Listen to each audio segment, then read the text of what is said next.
Welcome to Cop to Corporate. I'm Sam, your podcast host, and this is the podcast where we unpack one of the most challenging career pivots out there, moving from the structured, high-stakes world of law enforcement into the fast-moving, strategy-driven world of business and entrepreneurship. I'm so excited to welcome today's guest. This is Chase Williams, one of my very good friends. Chase and I met in 2017 when I did a ride-along with him before I was in law enforcement and have been friends ever since. So he's got a background spanning military service in the Marine Corps, law enforcement, entrepreneurship, and private security. So he has a lot of insight for you all today. Chase, welcome to Cop to Corporate. Thanks, Sam, for the intro. Appreciate it. Looking forward to it. Great. Well, talk to us about your law enforcement career. What did that look like? Sure. I started law enforcement back in 2016, summer of 2016 in July. That was coming out of military service. So prior to that, I was in the Marine Corps for a few years. So in 2016, I hopped on board with the Lakewood Police Department in the Denver metro area. And it was a really positive experience overall. I was on the patrol division most of my time there, so a little over 5 years.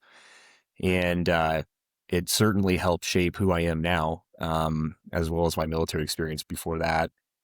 I'm really grateful for the opportunity. I still dabble in law enforcement to this day in a part-time capacity. But again, the transition into law enforcement and the transition out of law enforcement were two huge chapters of my life. So essentially time frame would have been 2016 to approximately late 2021, being full-time law enforcement. Yeah, and I remember you had a great time as a police officer. You had a lot of really good friends on the department. You loved your job. So what made you make the choice to actually leave your full-time patrol job and move into what you did next? Sure. I really did enjoy law enforcement. I mean, I still do, like I said, in a part-time capacity, but a few factors came into play during that time. Admittedly, one of the bigger criteria was law enforcement went through a pretty radical change in 2020. A lot of factors came into play during that year. A lot of current and now former law enforcement officers will look back at 2020. And that was a significant chapter for us. A lot of policy change, some for the better, some certainly for the worse. And some of that policy change nationally and locally had a huge impact on law enforcement officers in America. One criteria that has been discussed a lot was law enforcement officers in many areas in America losing what's called qualified immunity. So as a law enforcement officer, when you're doing your day-to-day routine, sometimes while acting under what we call the color of law, like doing your job right, sometimes somebody may be harmed in your day-to-day taskers as a law enforcement officer. But if you're doing your job the way you should be, there were laws in place and policies in place that would protect that law enforcement officer. And when the federal level and local level took away that immunity in many areas, like many areas where I work in Denver Metro, it was really difficult for a lot of us to justify coming into the work with what we consider the liability went through the roof. So that was an example of why I transitioned out of law enforcement at that time, in terms of law enforcement going through a really difficult time, putting us in a position where we weren't sure if we wanted to keep going forward as a career. Other small criteria, certainly, and we'll get into it. I wanted to explore the entrepreneurial side of a career choice, and that was a portion. The lifestyle is tough. I mean, there's a lot of how do I say this? Like, the lifestyle of a patrol level law enforcement officer can be really stressful at times. And sometimes that takes a toll on others, more so than others, I guess. But that was a criteria as well. I mean, after 5 years of grinding the streets of Denver in some not great areas, that was a factor as well. Ultimately, in conclusion, to kind of answer your question here, there was societal and government influence. There was my own personal lifestyle. Like I said, some of the factors of the job, that's just the reality of it. And then, like I said, lastly, I was starting to look into the next chapter of my life professionally. where I wanted to explore just a different career. Uh, So you had the entrepreneurial bug. When did you start exploring that? Were you still working as a police officer, or did you wait until after you left patrol? Yeah, sure. So I did start my entrepreneurial venture while I was still gainfully employed as a law enforcement officer. I did it on the side. And I'll just go and talk about that a little bit. So my business and what I ended up doing after law enforcement was running a small car and motorcycle rental business in the Denver metro area. Um, and so I started off as almost like an experiment or a hobby on the side, where I'd rent out just a couple cars. And yeah, it was just at the beginning, just two vehicles. And then it grew to three and four. And then eventually it got to like seven or eight, if I remember, and a couple motorcycles. So it was like seven or eight cars and about three or four motorcycles. And I said to myself, wow, I mean, this is actually pretty lucrative. And I enjoy doing this. But it met that threshold where I'm working full time while also now trying to grow this side hustle. And it became a lot. So I made that final decision in 2021 to fully step away from full-time law enforcement and dive headfirst full into the car and motorcycle rental business. So how are you doing that without getting too burned out? Because I think that there are a lot of people who are also doing the same thing, who are pretty overwhelmed because they've got to support their family too. And so what were some tips and tricks that you have for people who are in the same boat, who are looking to transition out? Yeah, of course. First, I want to start by saying I, at the time, and still am, I was single, no kids. So I think that first has a huge role. I mean, I'm not saying somebody who's married with children cannot do it. And all I will say is I have an immense amount of respect for somebody who has a family and is still somehow able to pull that off. And I think it can be done. I guess first and foremost, what I would say is time management. I mean, at the end of the day, I certainly had to make some sacrifices in terms of like my social circle, my time, what I spent off the clock. So, in law enforcement, we'll just call it, a 40-hour work week. You're committed to that. And then everything left over is now spent trying to get this baby of yours that you created, this little business, up and running. And the first year to year and a half, or my last year in law enforcement, like that transitional stage was very busy.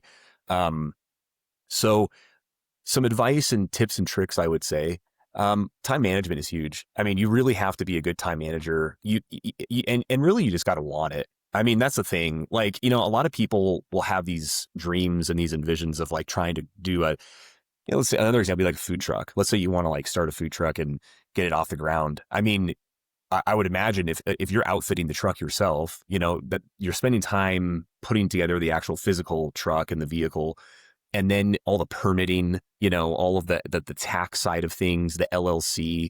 I mean, there's just a lot of stuff that goes into it. So time management, you got to want it, the dedication for sure. And then lastly, I would say if I were to give advice to somebody who wanted to transition out of law enforcement into something entrepreneurial, is be realistic. So I guess set your expectations. So I would be blown away if somebody who's been in law enforcement for 5 or 6 years transitioned to an entrepreneurial venture, and in that very first year of entrepreneurship, they matched financially what their paycheck was in year 5, 6, or 7 as a law enforcement officer. Because law enforcement, admittedly, I mean, I'll say in this podcast, law enforcement officers in America, when they're topped out, 5, 6, 7 years, they're making good money in America. That's a Especially good income. in the Denver metro area. 100%. I mean, it is a good 6 figures career. So set your expectations. Like if you think you're going to walk into this entrepreneurial venture making 6 figures right off the bat, which you may, and that's awesome if you do, statistically and realistically, I don't think that's going to be the case. So, budgeting and being realistic, like maybe set aside a bunch of money that last year or so before you step away, and just understand the first year and the first 2 years are well, really every year is a growing year, hopefully, but the infancy of that business is going to be a learning experience, and also financially it's going to be tight budget wise. So those are some tips and tricks I would off the bat give to somebody who's might be interested in stepping away and starting some sort of business model. Yeah, that's really great. And I think one of the best ones is to actually start before you leave law enforcement and understand that you're going to have to sacrifice and give up a lot of things, but that's going to set you up a lot better when you actually do leave instead of having nothing right after you're done and having to start over, with nothing else on the side, right? 100%. Yeah, Yeah. I'll caveat on that. Like, if you have the luxury and ability to somehow get the business going while still gainfully employed, I say this, still give your job 100%, make sure you're there and present. But if you have the ability, like in the evenings, to start to get that baby off the ground, that would be my recommendation. Or financially, if you're in a position where in the last year or two before you pull the plug and step away, you are extra diligent about financially setting yourself up. We call it like the rainy day fund. So like if you're able to sustain yourself without employment for 6 months while also committing to that business, that's certainly an option as well. But I would say, in my opinion, the dream scenario is like getting it going while you still have, the income and maybe really, hopefully, and depending on the department you have, but or whatever law enforcement career you have, but good benefits, healthcare, get it going, and hopefully that's a seamless transition for you. Because looking back, for me, fortunately, I would look back and say it was a relatively seamless transition for me. But it had been in my mind for a long time, and I had started it at least over a year and a half before I decided to fully pull the plug. So yeah, no, for sure. Yeah, and you've always been well prepared. So you're saying that it was a seamless transition for you, which is awesome. I'm a feelings and emotions type gal. So what kind of emotions did you experience once you finally, you know, put in your 2 weeks at Lakewood? Yeah, it was difficult, to be honest with you. I mean, as you know, somebody like yourself who's been in law enforcement, I mean, stepping away from, I know it sounds really cheesy, but there is such a thing as like the thin blue family, like your peers, your coworkers, the culture. Um, I definitely mentally prepared myself for weeks knowing that this was going to be a thing. I would say what made it, I mean, certainly tolerable and really not that big of a deal, in my opinion, was a couple criteria. One, I started to let people know, and then my peers and friends in my workplace, they knew what I was doing on the side. Like to the point where, like, while I was still employed there, I had coworkers that would like rent vehicles from me. So like if somebody's car went down for a mechanical issue, they were like, "Hey, hit up Chase. He's got a few cars that he's already renting out with his business that he's starting." So that kind of made it tolerable and not a super difficult situation for me because I announced it. And I also, I know you mentioned 2 weeks, which is kind of now like a kind of an industry term. And hey, I'm going to get ready to part ways. I announced like it was like over 2 months. I was like, hey, Oh, command staff, friends, family, everybody, I'm stepping away. Like 2 months from now, I am stepping away from Lakewood Police Department. So that also, I think mentally, like giving people and myself, like you said, I mean, how did I cope with it? There was also mentally a thing for me where I'm like, okay, there's no rush. It's going to be 60, 70 days before you actually step away. Let's start, mentally preparing for that disconnect. And so, yeah, I mean, it wasn't, at the end of the day, it wasn't a super hard decision for me because I think I was so excited. I was so excited for that next step. I mean, I had been pretty good with my finance. I probably could have been better, but I was good with my finances. And I just said to myself, this is going to be an exciting next step. I've never run a business before. This is my first time doing it. I was at the time 31 years old. So it was exciting. And I think that excitement and that ambition made it that much easier. So that last day when I got my little plaque, it said, "Hey, thanks for your service." It said, "Thank you." Next day, hit the ground running. And so that was overall a positive experience for me. yeah, it's been so cool to watch your career and your life evolve since then. So you became a full-time entrepreneur in 2021. And what has happened for you? What have you done since then? Absolutely. Yeah. So I'll talk a little bit about like kind of the business and how it grew and then what I ended up doing with it and where I've moved on since. So overall, the business was a success. If you look at it by the numbers, real quick teaser, I no longer do it. So 2021 into 2022 was a huge growth period. Um, I went, okay, so by late 2022, my inventory is what I'd call it, consisted of 16 cars and trucks and vehicles and 20 motorcycles. It was significant. I mean, and also to talk about the business, I was mostly a one-man show. I employed a couple teenagers that did like detailing and cleaning of the vehicles, but I did everything. I mean, everything else. I ran the books. I did maintenance on the vehicles, especially the motorcycles. Oh, that was an experience. Um, all the service on the vehicles, renting out. The biggest thing is just customer interface. So renting, meeting the customer, renting it out, dialogue with them, typically digitally on the apps or through the cell phone, the return or check-in process. And overall, the business was awesome. I mean, I really enjoyed it. It's continued to grow month by month. But it got so that, yes, hey Chase, why'd you stop? It got to a point where I had to make a decision on if I wanted to keep growing it. I would have to employ at least somebody like a general manager or somebody to start running things, or like an assistant. Um, or I would have to stop where I was at and just kind of keep sustaining. And although I enjoyed entrepreneurship, and I probably will go back into it at some point in my life, it was a grind. And that's what I think people listening to this need to know is you are not going to work 40 hours a week. That you're just not. My average work week, which was 7 days a week, was generally like 50 to 60 hours. And in that business model, I would have maybe a customer pickup at like 6:30, 7 a.m. And then I have like a 2 or 3 hour break. And then I have an 11 a.m. pickup or drop off. And then I have a 3 p.m. and then like a 9 p.m. So, so like some days I was just tied. I was tied up. I mean, I'm detailing, cars, I'm wrenching on motorcycles.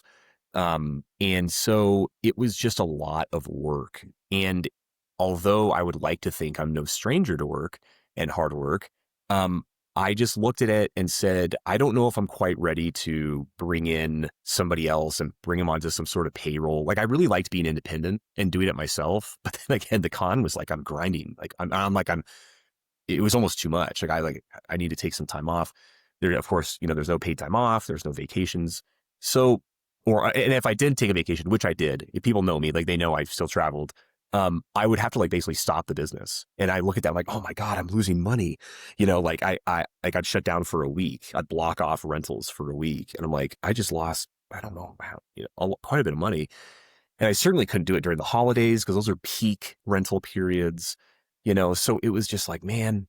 So I decided, you know what?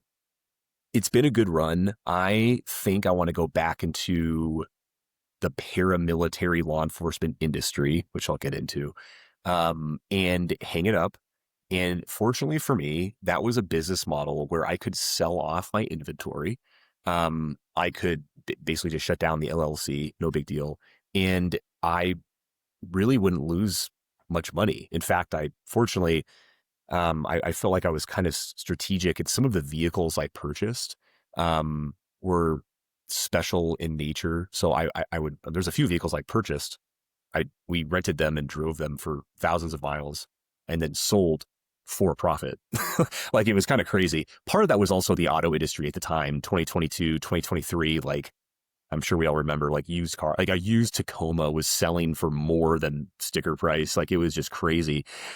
So, yeah. So fortunately, I guess, and that I will admit the timing of the auto industry did play a role in me not losing my butt on some of those sales of vehicles.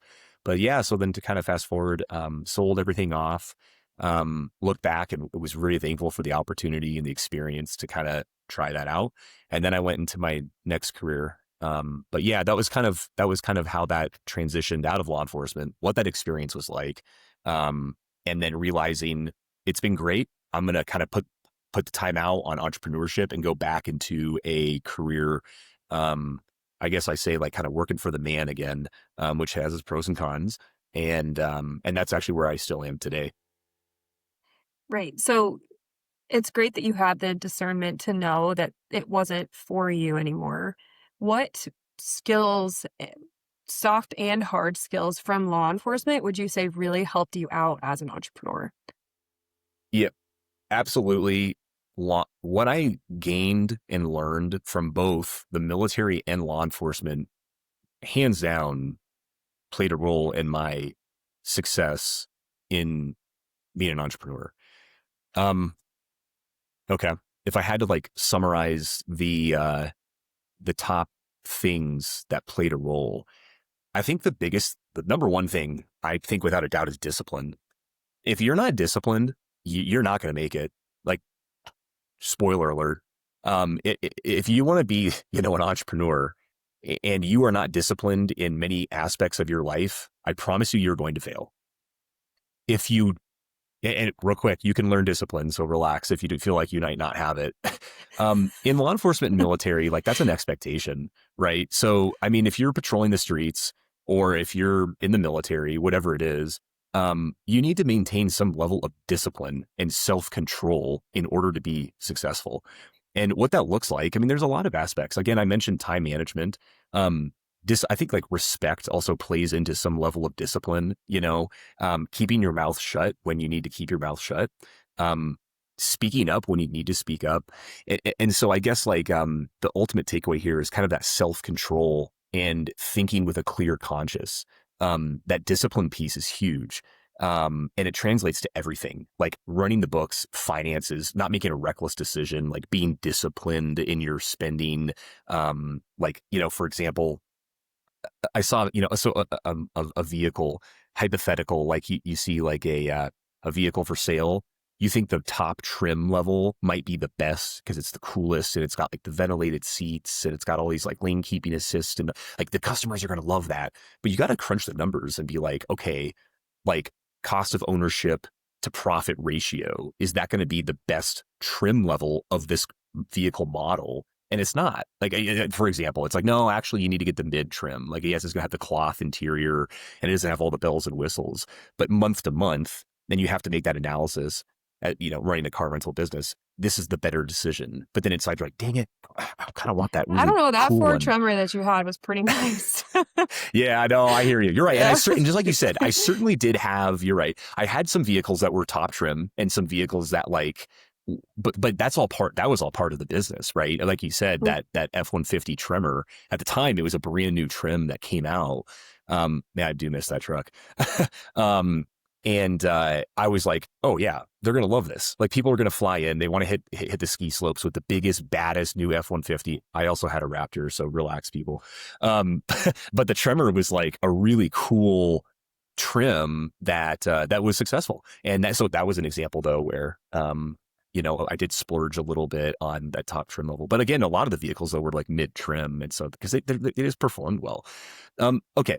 Back to what I was saying as far as some things I learned from law enforcement, the discipline piece. I know I said it already, but it's a huge piece. Just respect, like as far as like customer, obviously you got to be respectful to the customers, but even the people you interact with, like when I take a vehicle in for maintenance, sometimes the dealerships, when the vehicle was under warranty, man, they drop the ball sometimes. I mean, I drop a vehicle. So, okay, an example, I've got a customer picking up at Friday night at 7 p.m. And so I get the vehicle in for service under warranty for an oil change at Thursday at 8 a.m. Plenty of time. You got a full business day to knock out the service. And I'll swing by Thursday afternoon to pick it. So it's totally ready for the customer by Friday night, right? Yep. So drop it off on Thursday. I get a phone call at like 2 p.m. Hey, sorry, we couldn't get to it today. We're going to get to it first thing tomorrow morning on Friday. And I say to him, okay, I really do need this vehicle service because it's a fleet and it's part of my fleet inventory and it's going out for a customer. So I really do need that completed. Sure enough, Friday morning rolls around. I call at like 9, 10 a.m. Hey, just making sure you guys are getting started on the vehicle. Because I have to take control at that point. Like I don't want to tell people how to do their job. And lo and behold, it had still not been started yet, right? So initially I want to like wring their neck out over the phone and be like, hey, you guys didn't hit the timeline on Thursday. You still haven't hit the timeline on Friday. But when I'm getting back to the respect piece, just be a respectful person and explain to them, hey, this is critical that this vehicle is ready to go by 2 p.m. today. I just want to explain to you the reason why. And see that sometimes the people I've learned in law enforcement and all walks of life, sometimes people want to know the why behind things. Like if you just say, I need the vehicle and that's that. Sometimes I've realized I didn't have the same effect as, hey, I understand you guys are really jammed up right now with the season. You guys are probably short staffed at the dealership, me talking to the service advisor. It's really imperative that I get this vehicle back, and you're going to really help me out if you can pull this off for me, and I guess I can just say, be respectful. And sure enough, that, scenario like that happened and it ended up working out. Fortunately, it didn't always, but back to the piece of just being respectful, be disciplined. If there was a last criteria, I would say, that did me success was probably, which is interesting because the scenario I just described is being flexible. So things are not always going to go the way you envision. You're not going to hit the financial numbers every month that you think you should hit or will hit. And sometimes that did happen. I hit my numbers, of course, but other times some things just don't work out. And you have to maintain a flexible mindset. Same thing in the military and law enforcement. In law enforcement, you may have this expectation that you show up on a call, and you just think it's going to be a routine welfare check, or it's going to be a routine, hey, I'm going to clear with comments, on the computer. And it ends up being a pretty gnarly domestic violence. And you now go, oh my God, now, oh God, geez, now I'm going to stay over after shift and X, Y, and Z. But you got to maintain that flexible mindset. You learn that in law enforcement. Sometimes you get held after shift, and that's just the reality of the career. And so I felt like maintaining that flexible mindset coming into entrepreneurship did really help me out, which is tough because statistically, I would say a lot of law enforcement officers are kind of type A, like kind of real regimented and structured, and that's tough. I am like that, I'll admit. And if you're like that, if you have these very strict timelines and expectations, and if it doesn't hit, it could totally jack up your day, right? So just try to maintain some flexibility, have those standards, but then have those contingencies. If it doesn't hit on time, right, have a backup plan. And I call that, again, just flexibility. So Yeah. yeah. And I'm like that too. So how do you suggest that someone becomes more flexible, especially if they want to be an entrepreneur? What did you change or what did you implement in your life that actually helped you do that? Man, I honestly, it was out of not having a choice. Like I said, and I know I mentioned I do combine military and law enforcement in this conversation and in my life a lot because there's so many similarities. Um, so again, as a type A guy, you have these very strict expectations, especially as a Marine. I was just like coming to law enforcement. I was like, yeah, if I'm behind schedule, it's eating me alive. If it's on me, right? So as far as like mechanisms or tactics, man,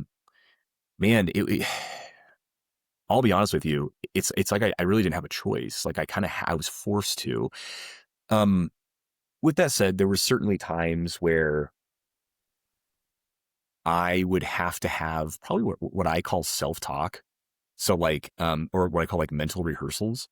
So I'm sitting there in my mind, silent, and I realize that I might not make a timeline, or an action by my coworker or partner is going to dictate the outcome of what is going to happen next. They are late, or the way they are communicating or speaking to somebody on a call, where I want to be like, dude, stop, just stop talking. You're gonna blow up this call.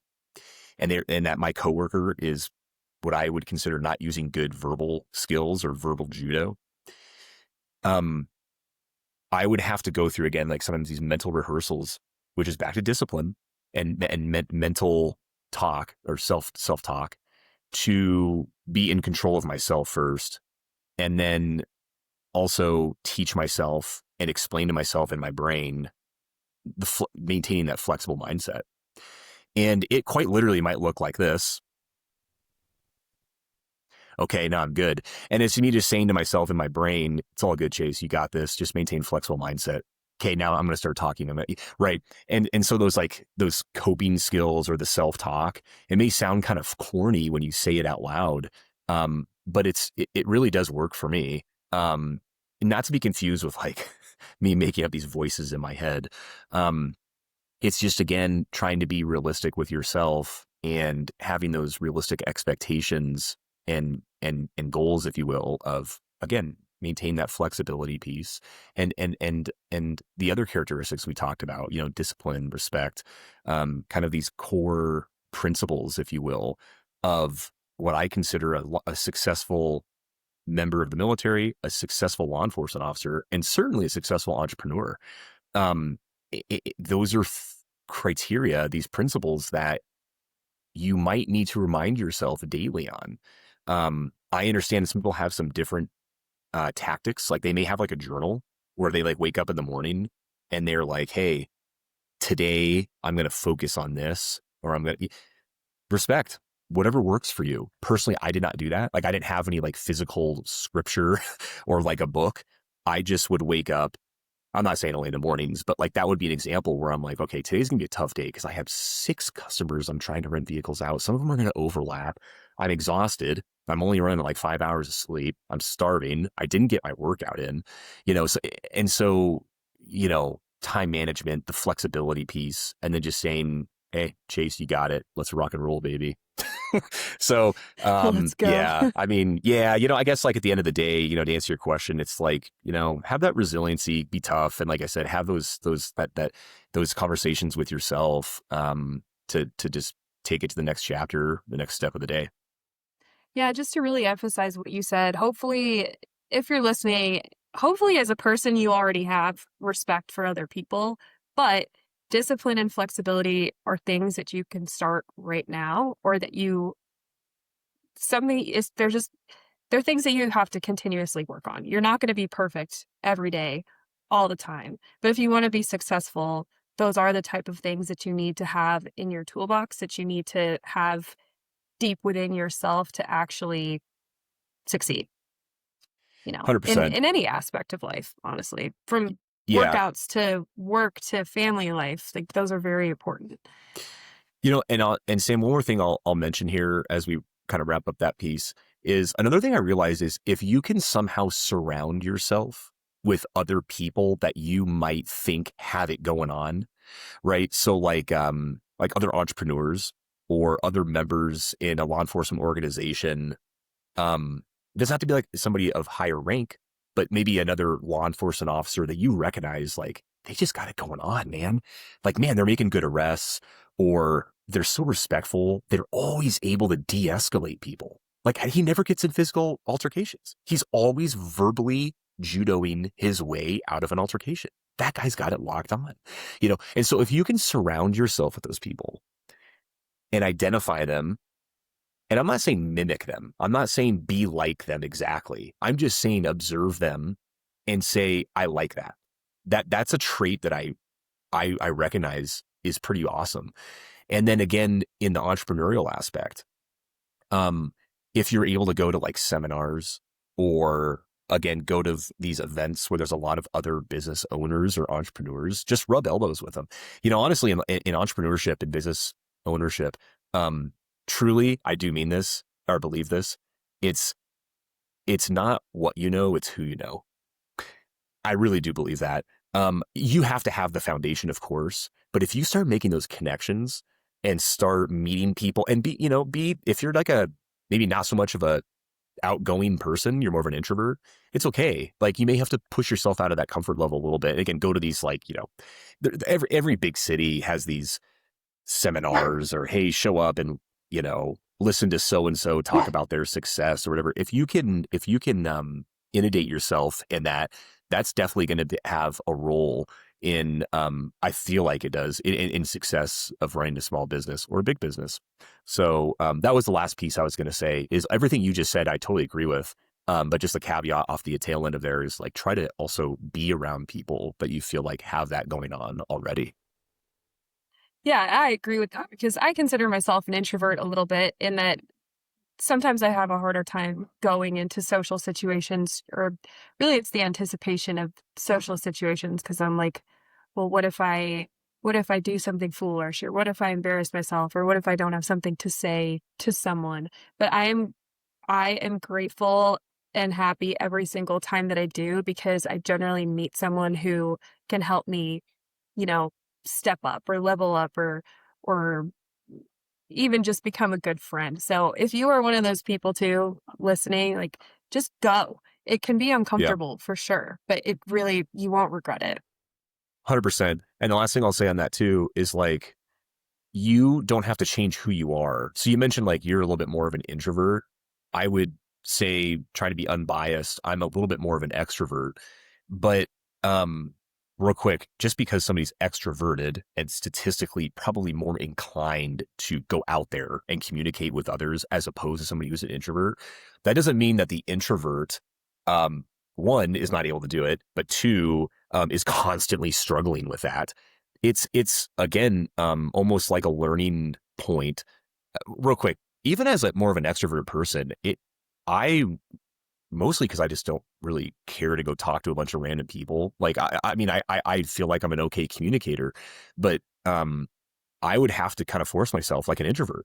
Like I don't really, I just want to do my thing, and like, yeah, sure, I like to socialize, but like as a business owner, like I don't want to go talk to other car motors, automotive rental entrepreneurs. I don't care.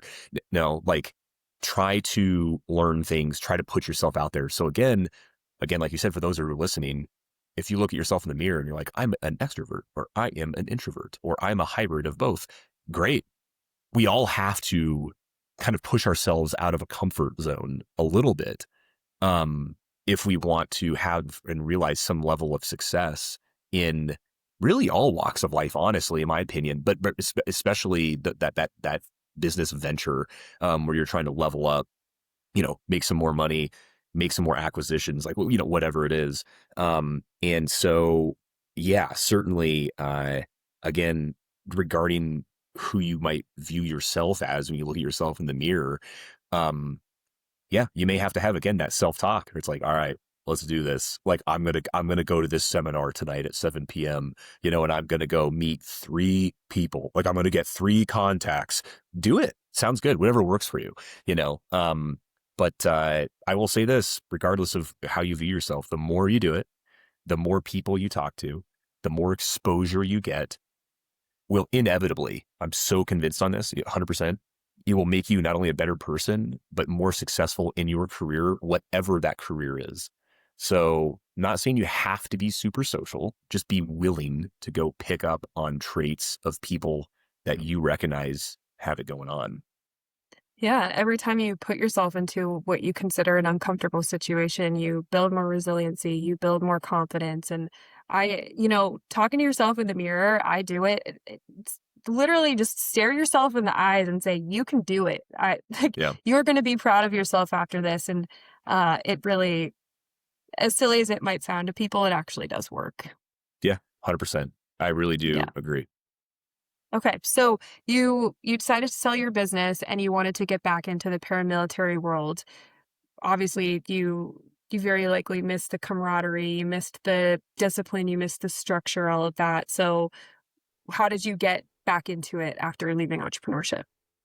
Yeah. No, definitely. So, you touched on it. Those were pieces and hallmarks that I missed.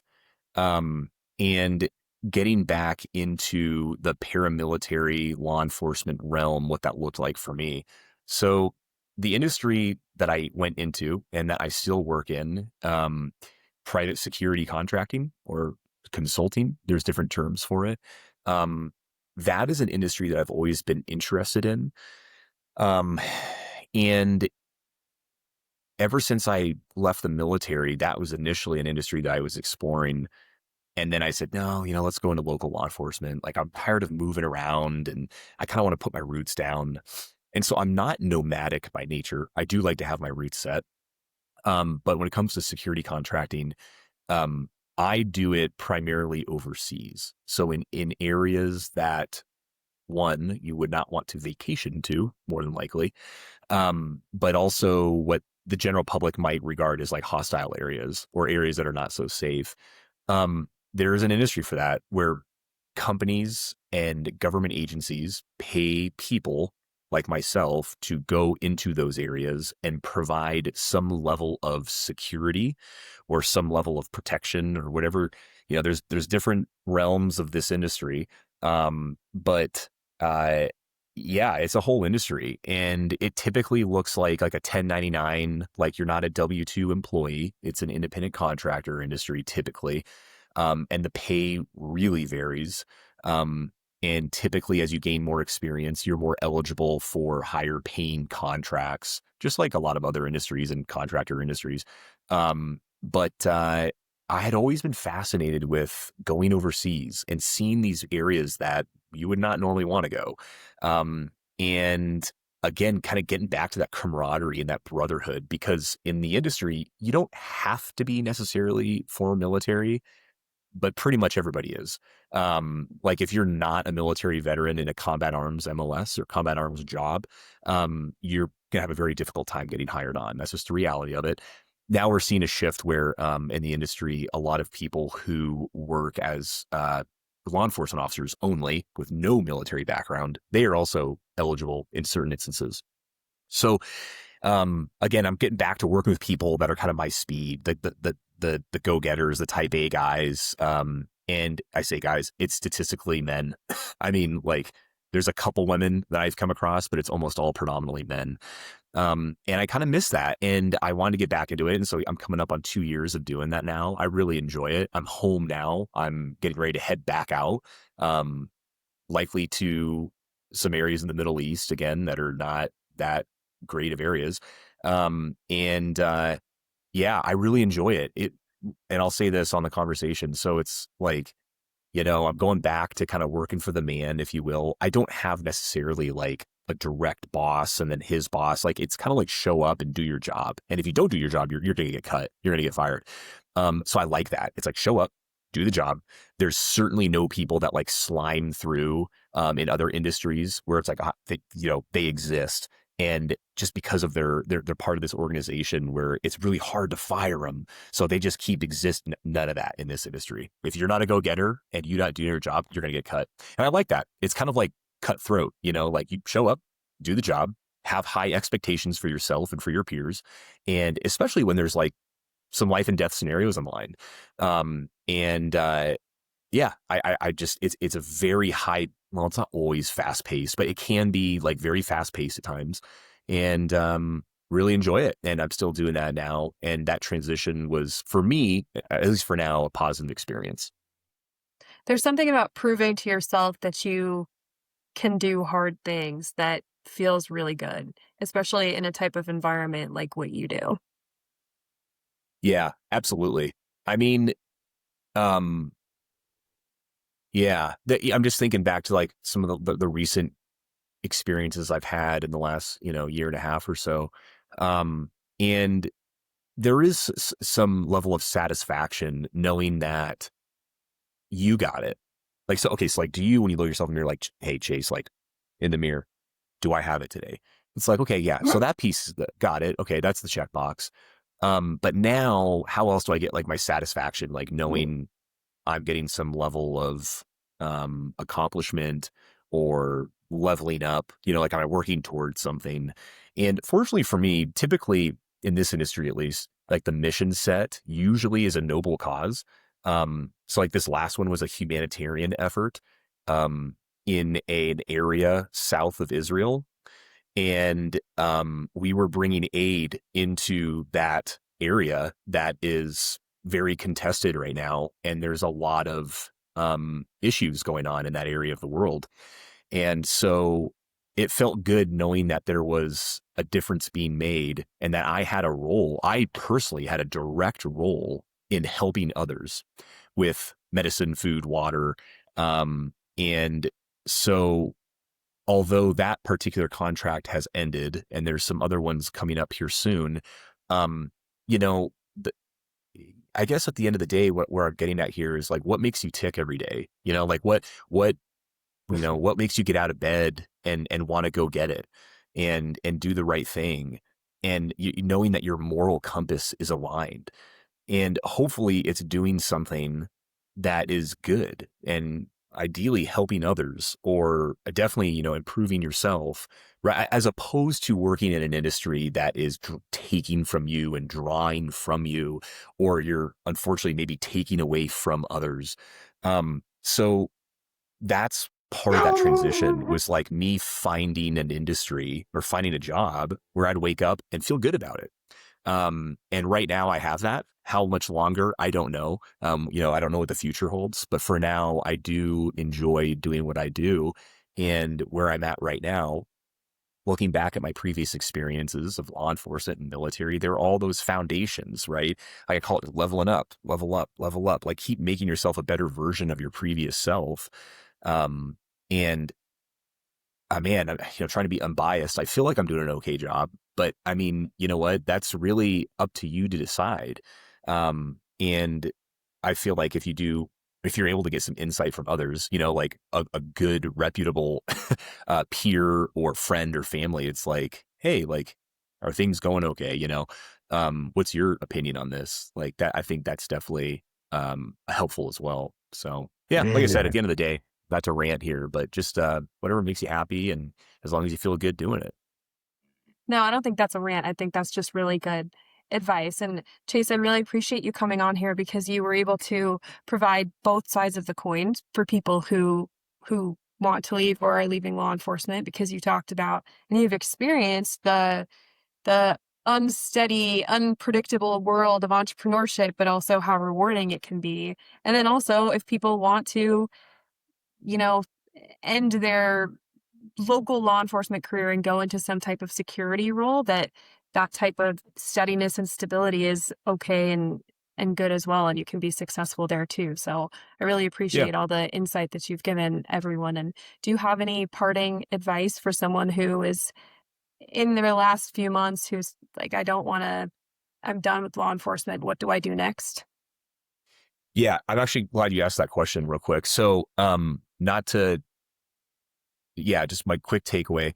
If you're in law enforcement right now and you have a few years on, okay, like 2, 3, 4 years, or maybe even 15 years or more, first and foremost, I want to start by saying this: think very hard about the reality of leaving before you actually do it. Because at the beginning of the show, I mentioned one of the reasons why I left was a societal shift. I want to say first and foremost, right now, I genuinely believe the pendulum is swinging back in law enforcement's favor, and it is a good career and a good industry to be in. And although I probably will not myself go back into full-time law enforcement, I think it's a really good profession. And I mean, I know this podcast talks a lot about the next steps after, but if you find yourself in and you're a little conflicted, just understand the grass is not always greener on the other side. And law enforcement is a good profession. It really is. For those of us who have left, sometimes we do look back and we're like, man, it's just like being a veteran, military veteran. I miss this. I miss this. You will. There are things you will miss. And so first and foremost, I would say this, like, try to stick it out. I mean, try to get creative with, moving to a different position, or try to put in for investigations and become a detective or a special assignment, or just switch the team on whatever patrol, division you're on, whatever it is. But ultimately, if you do decide to transition out of law enforcement, want to try something else, I know I mentioned it, and just a double tap on this, you will walk away with a lot of very beneficial skill sets that you didn't realize you developed, and it will help you in every regard of your life, literally every regard. Hallmarks, respect, discipline, time management. Those are all things that are just hammered in law enforcement, and you should be thankful for having those on your tool belt, your proverbial tool belt, as you go forward in life. So the bottom line is, it's a great profession. I would say stick with it if you can. But if you decide to take the steps to go to the next chapter of your life, it's all good.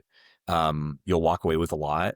And yeah, I guess at the end of the day, the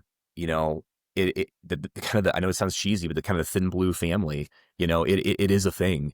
And I'm always available to talk to anybody. about maybe transitioning out of law enforcement. And so I know, there's quite a few listeners on this program. And so, you know, there's a lot of opportunity out there, and I'll leave with just go get it. Whatever you decide to do, whether it's stay in law enforcement and keep driving, you part ways and you try something else, whether it's entrepreneurship or a different career, just stay after it, stay motivated, make sure your moral compass is aligned, and just go get it. Thank you so much, Chase. You're so articulate. Can't even say the word articulate.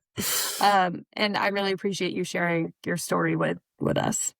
Yeah, of course. Really appreciate it, Sam. Thanks for the opportunity. Always a pleasure to chat with you and see you. So really appreciate it, and have yourself a great day. Thanks for coming on. Thanks.